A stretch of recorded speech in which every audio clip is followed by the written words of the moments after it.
Die afgelope week het ons vanuit verskillende kante na die tema wie sug kan sing gekyk. En ons het begin deur te sê dat die sug en die sing amper hand aan hand met mekaar saamgaan, want albei gee uitdrukking aan gevoelens in ons lewens waarvoor ons nie altyd die woorde het nie.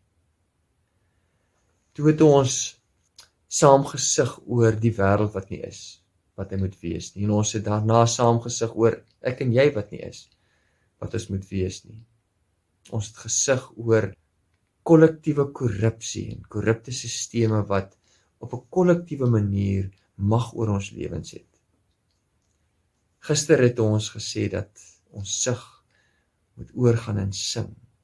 Sing en lof, omdat sang en lof oor God ons verplaas na 'n ander realiteit, na God se realiteit toe. En dis presies wat in ons teksgedeelte van vandag gebeur. Paulus en Silas beland onskuldig in die tronk, omdat Paulus 'n waarsêersgees in 'n slavin aangespreek het.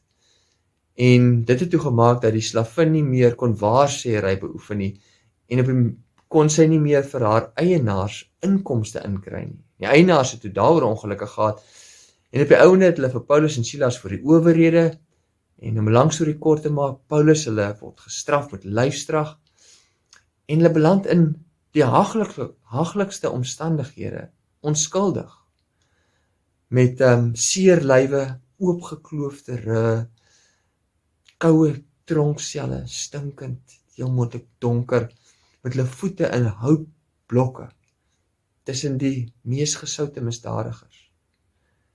Nou as dit met my moes gebeur, terwyl ek geprobeer het om die goeie boodskap van God se geliefde en sy genade aan mense te bring, dan sou ek baie moedeloos geraak het. Ek sou gesug het. Heel moontlik was Paulus hulle moedeloos en gesug, maar ons weet dat dit oorgegaan het tot sang, want sê die teksgedeelte, teen middernag was hulle besig om vir God te loof en te prys met sang.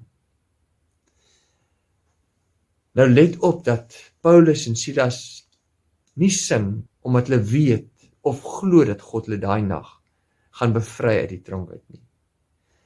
Hulle sing bloot om vir God te sing. Hulle sing omdat hulle vreugde in God vind. Psalm 37 vers 4 sê, vind julle vreugde in die Here. Nou hoe is dit vir Paulus en vir Silas moontlik om in 'n tronk onskuldig te sit met al hierdie pyn en hulle vreugde in God te vind? Paulus verduidelik dit in die res van sy briewe in die Nuwe Testament, waar hy sê, ek weet wie ek is, ek weet wie ek was, en God weet wie ek is, en God weet wie ek was. Maar ten spyte van wie ek is, het God gekom, en hy was my genadig. Hy het my skuld kom wegneem, my wat het glad nie verdien nie.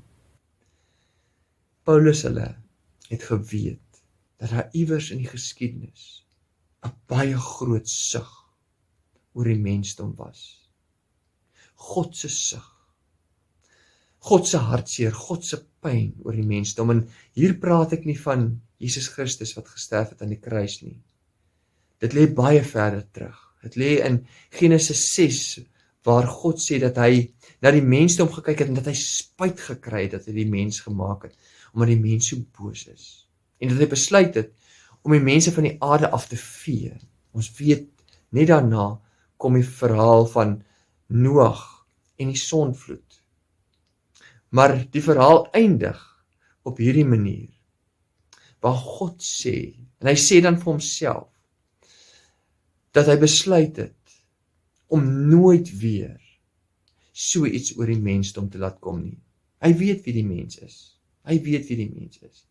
Maar hy sal nooit weer so iets oor die mensdom laat kom nie. Dit is asof God op daai stadium sê, ek besluit om met nuwe oë na die mensdom te kyk. Die mensdom het nie verander nie. God het besluit om nuut na hulle te kyk. Om opnuut in hulle te begin werk, om hulle te nuut te maak en heel te maak. En dan gee hy 'n teken hiervoor, die reënboog. En hy gee dit nie vir Noag nie.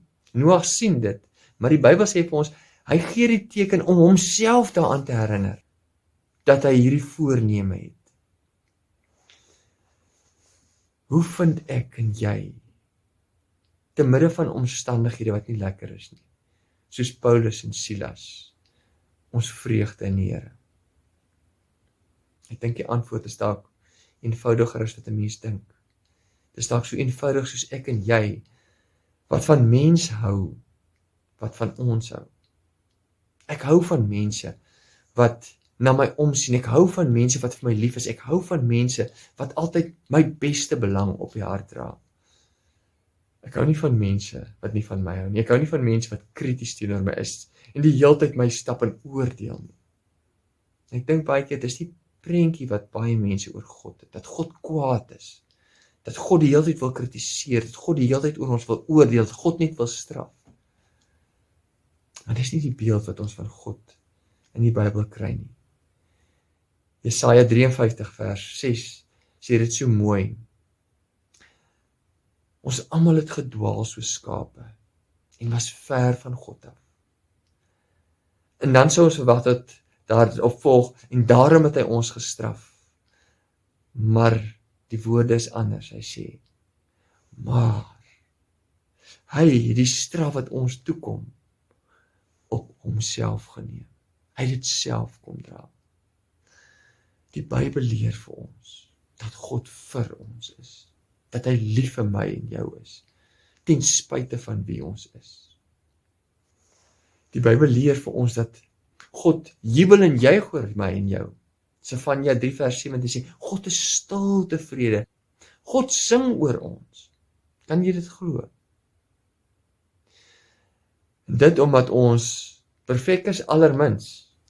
Nee, God weet vir ons. En nogtans is hy opgewonde oor ons. Nogtans is hy nie bereid om ons prys te gee nie. As ek dit hoor, as ek dit weet, is dit vir my moeilik om te dink dat ons nie ons vreugde in hierdie God kan vind. En nie, ons vreugde bo alles in hierdie God kan vind. 'n God wat my sien soos ek is, 'n God wat vir my lief is soos ek is, 'n God wat bereid is om met 'n pad met my te stap soos ek is, 'n God wat alles in my belê, sodat hy my kan nuut maak, en 'n pad met my kan stap, van vernuwing, tot op 'n dag, waar tyd vol sal loop, en ons volmaak sal wees, en ons nie meer sal sug oor onsself nie, ons nie meer sal sug oor die wêreld nie, en God ook nie meer te sug oor wie ons is nie. Amen.